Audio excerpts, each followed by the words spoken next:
പാർലമെന്റിന്റെ സമ്മേളനം ആരംഭിച്ചതു മുതൽ തുടങ്ങിയ പ്രതിഷേധമാണ് ഇന്നും വിവിധ വിഷയങ്ങൾ ഉയർത്തി ഭരണ പ്രതിപക്ഷ ബഹളം ആണ് ഉണ്ടായത്. ലോക്സഭാ നടപടികൾ 2 മണി വരെ നിർത്തിവെച്ചു. വിദ്യാർത്ഥികൾക്ക് നേരെയുണ്ടായ പോലീസ് അതിക്രമത്തിൽ ആഭ്യന്തരമന്ത്രി അമിത്ഷായുടെ പ്രസ്താവന ആവശ്യപ്പെട്ടായിരുന്നു പ്രതിപക്ഷ പ്രതിഷേധം.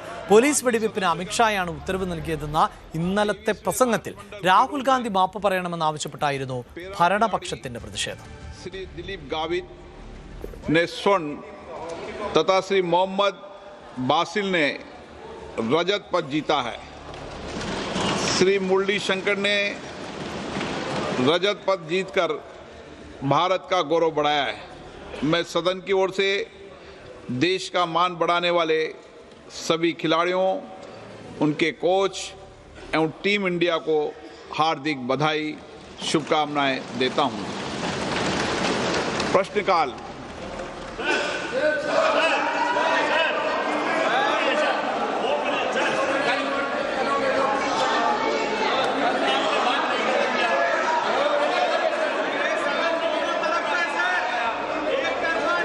माननीय सदस्यगण, मैंने कई बार सदन के सभी माननीय सदस्यों से आग्रह किया है, प्रश्नकाल माननीय सदस्य का अधिकार है और प्रश्नकाल के अंदर सरकार की जवाबदेही तय होती है। मैंने ये सदन के माध्यम से भी और फ्लोर लीडरों की मीटिंग में भी आप सबसे आग्रह किया है।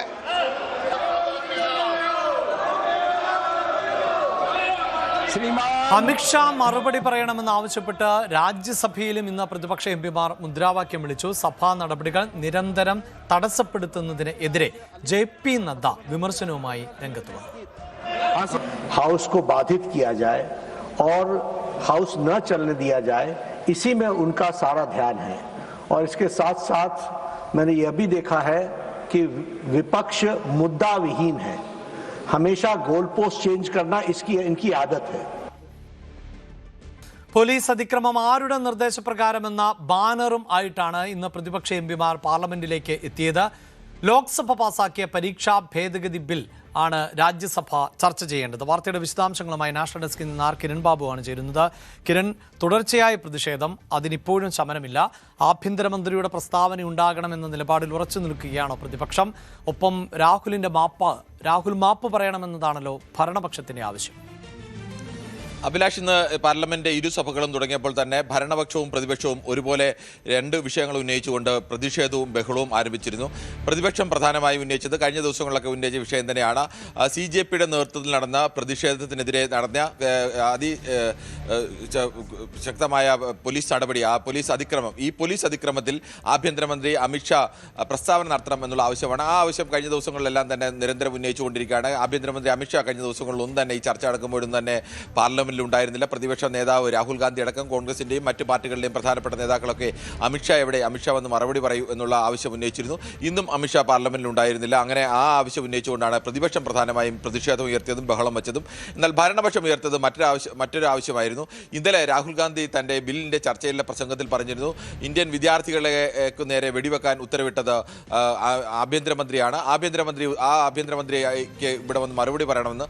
ആഭ്യന്തരമന്ത്രി അങ്ങനെ ഒരു ഉത്തരവിട്ടെങ്കിൽ അതിന്റെ കോപ്പി കാണിക്കണം, അതിന്റെ പകർപ്പ് കാണിക്കണമെന്നായിരുന്നു ഇന്നലെ മുതൽ BJP ആവശ്യപ്പെട്ടുകൊണ്ടിരുന്നത്. ഈ വിഷയത്തിൽ രാഹുൽ ഗാന്ധി മാപ്പ് പറയണം എന്നുള്ള ആവശ്യം ഉന്നയിച്ചുകൊണ്ടാണ് ഇന്നും ഭരണപക്ഷം സഭയിൽ ബഹളം വെച്ചത്. അങ്ങനെ ലോക്സഭ രാവിലെ തുടങ്ങിയപ്പോൾ തന്നെ ഇരുപക്ഷത്തിന്റെയും ഭരണപക്ഷത്തിന്റെയും പ്രതിപക്ഷത്തിന്റെയും 2 ആവശ്യങ്ങൾ ഉന്നയിച്ചുകൊണ്ടുള്ള പ്രതിഷേധത്തിലും ബഹളത്തിലും സഭ 2 മണി വരെ നിർത്തിവെച്ചു. രാജ്യസഭ തുടരുകയാണ്. രാജ്യസഭയിൽ ഇന്ന് ബില്ലിന്റെ ചർച്ചയുണ്ട്. ഇന്ന് ബില്ലിന്റെ ചർച്ചയിൽ സുപ്രധാനമായ ഈ പ്രധാനപ്പെട്ട പാർട്ടികളുടെ നേതാക്കളൊക്കെ ഇന്നലെ കഴിഞ്ഞ ദിവസം ഉണ്ടായതുപോലെ പ്രധാനപ്പെട്ട പാർട്ടിയുടെ നേതാക്കളൊക്കെ രാഷ്ട്രീയം പറഞ്ഞുകൊണ്ട് തന്നെയുള്ള ചർച്ചകൾ ഉണ്ടാവാനുള്ള സാധ്യതയുമുണ്ട്. യെസ്, അതാണ്. എന്തായാലും പാർലമെന്റിന്റെ സഭാ നടപടികൾ ഇപ്പോഴും തടസ്സപ്പെട്ടുകൊണ്ടിരിക്കുകയാണ്. പ്രത്യേകിച്ച് ലോക്സഭയിലും രാജ്യസഭയിലും പ്രതിപക്ഷത്തിന്റെ പ്രതിഷേധം. അതേസമയം രാഹുൽ ഗാന്ധി ഈ വിഷയത്തിൽ മാപ്പ് പറയണം എന്ന ആവശ്യം ഭരണപക്ഷവും ലോക്സഭയിൽ ഉന്നയിക്കുകയാണ്. കൂടുതൽ വാർത്തകൾക്ക് News 18 Keralam YouTube channel subscribe ചെയ്യുക.